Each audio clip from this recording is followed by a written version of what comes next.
with Victoria 3 now released to the public, it will probably take many months, most likely until PDXCon, for Paradox to announce its next grand strategy title. Let me tell you this, it needs to be March of the Eagles 2. Let me tell you why.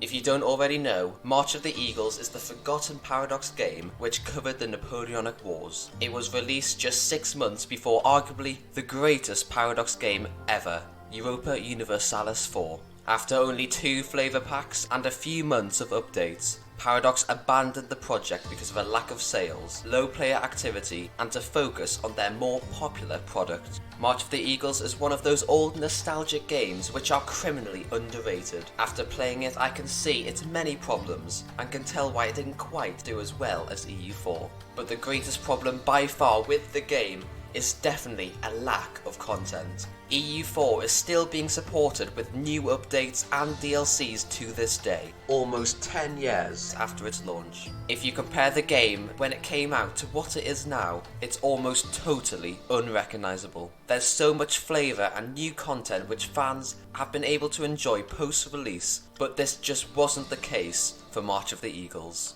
It had so much wasted potential which could have been exploited by the devs to make the game incredible. But that's too late now.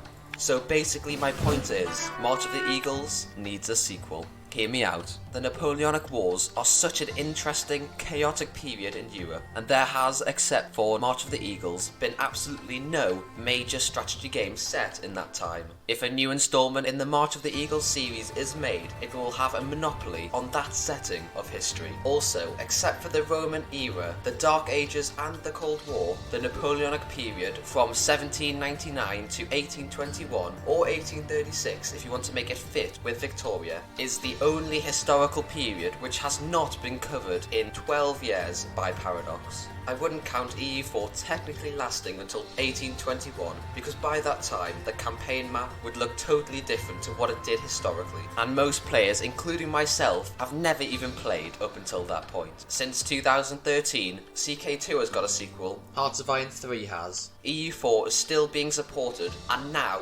Victoria 3 is out. March of the Eagles is the only game without a follow-up installment.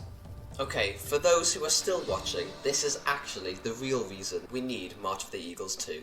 And that is, if done right, it will finally break the last remnants of board game influence from grand strategy games. By breaking away from board game influence, I mean getting rid of the moving pieces around a board feel of strategy games. If you take Hearts of Iron 4 for example, there are provinces which your army is represented by a soldier move on. One army is on a province and it attacks another. If they win, they move a province forward. If they lose, the other piece can move forward. When you take enough provinces, you win and get to take states, which are pre-made areas on the board.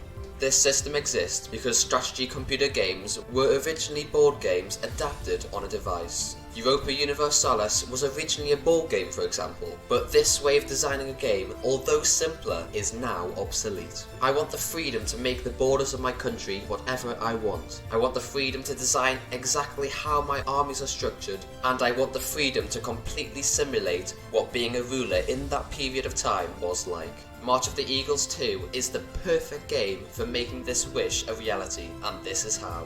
By the way, the footage which I'll be using and will be using in this video is from the YouTube channel Epic History TV, and the series they did of Napoleon basically inspired all of the ideas I'm going to share with you, so big thanks to them. By the way, they have 1.73 million subscribers, and sadly I'm lacking in that field right now.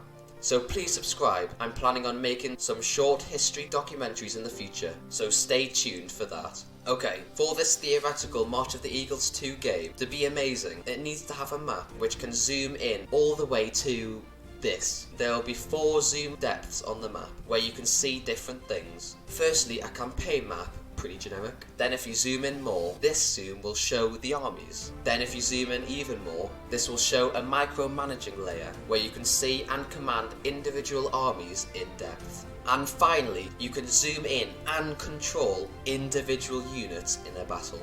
There will be no more provinces and states. The map will be completely fluid. Armies can be moved anywhere. You have to think extremely tactically about where you go, where you want to engage the enemy in battle, and then what you want to do in the battle to win. This will finally break down the barrier which exists in all strategy games, especially in Paradox, which is having a set area where if two armies meet, they fight. My way of doing this, where you control your army and force the enemy to engage in battle with you somewhere on the map, is more realistic to how battles were actually fought. In this theoretical game, there will be two game modes, kind of like what Total War 3 Kingdoms has. One of the game modes will be where you play a specific character, like a general, king or emperor. In this mod I'll call character mode, you will only control whatever your character is in charge of. If you're Napoleon and you've met the enemy in battle, you can order the generals in your army to attack here, for example, or move over there. If you're not in command at that battle, say you're in the capital, then the general in charge will command the troops and you just have to hope for the best. However, you would be able to tell him to do things like meet the enemy in battle or retreat from a city to take a safer position, only if your letters, aka orders, get there in time. Your subordinates can disobey you based on your previous actions, their opinion of you, what you've promised them, and their character traits. If you're a mere general, you command a single unit. If you play a pivotal role in a battle, or you're favoured by your superior, you can be promoted to a higher rank, and so forth. The ultimate aim in the character mode is a very Machiavellian one, which is become as powerful as possible. I think this sandbox approach would definitely be quite fun to play. On the other hand, the other game mode, aka country mode, is exactly what it sounds like. You play as a benevolent, omnipresent, omnipotent being in complete control of your country. However, this doesn't include the people in your country. This will basically be like Hearts of Iron 4, where, for example, if you play as Germany, you can just start a civil war and kick out Hitler. In this case, it would be Napoleon. The main difference between this game mode and the other is you can take command of any battle that your country is in. You wouldn't need to travel there because you're not a character. Depending on what type of strategy game you like, you will enjoy one game mode over the other. One is more like CK3, and the other is more like Hearts of Iron 4, but that's the point. It's all about choice. Oh, and I forgot, there will be a battle mode like Total Wars, where you can play against someone or the AI in a battle, in which you can choose your nation, type of units, and where on the map this battle is happening. I definitely think this theoretical battle mode would be a lot of fun, especially in multiplayer. But anyway, these are some ideas I have which would make this March of the Eagles 2 a masterpiece. Firstly, like I said before, there will be no states. Well, you may be asking, then how will peace deals work? Well, I've spent many sleepless nights thinking about this exact dilemma. If you look at how Extra History TV visualised a peace deal in their documentary, you might be able to guess what the answer might be. Okay, I think this could be a realistic way it could work. You with your mouse will draw the new borders. This will work in two ways. One, you draw with your mouse and the game auto-clips the wanted proposed border onto natural terrain. The other way which this can be done is where you pick whatever shape of border you want, and that's exactly where the border will be. This way is perfect if you want to get that nice straight line between Canada and the US, or if you want to roleplay the British Empire. And another idea I have for this theoretical Napoleonic game is again to do with peace deals, and this is, if an enemy country has surrendered unconditionally and you defeated them in a coalition with other countries, a peace conference will be held, like that in Vienna after Napoleon surrendered. In it, you get 3 proposed opportunities for things to happen. For example, Austria can ask for its land back in Croatia, its land back which was taken by Saxony, and its land which was seized earlier by Russia. The other great powers will vote if they support each of your claims. If a claim is accepted, it will happen.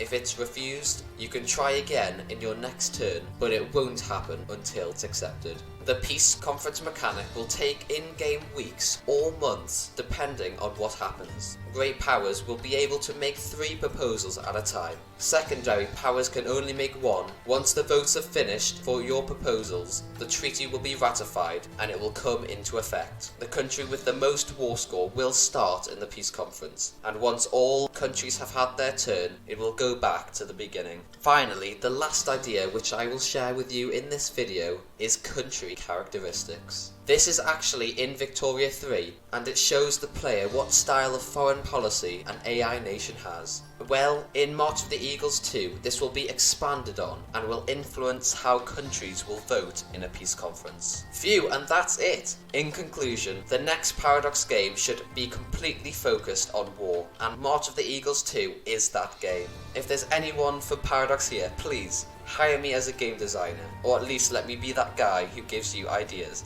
Because man, I've got too many, and this game needs to happen. Thanks for watching, subscribe to help me continue expressing my love for history games. Also, check out Extra History TV. They make amazing documentary style videos, which I know you will love. See you in the next one.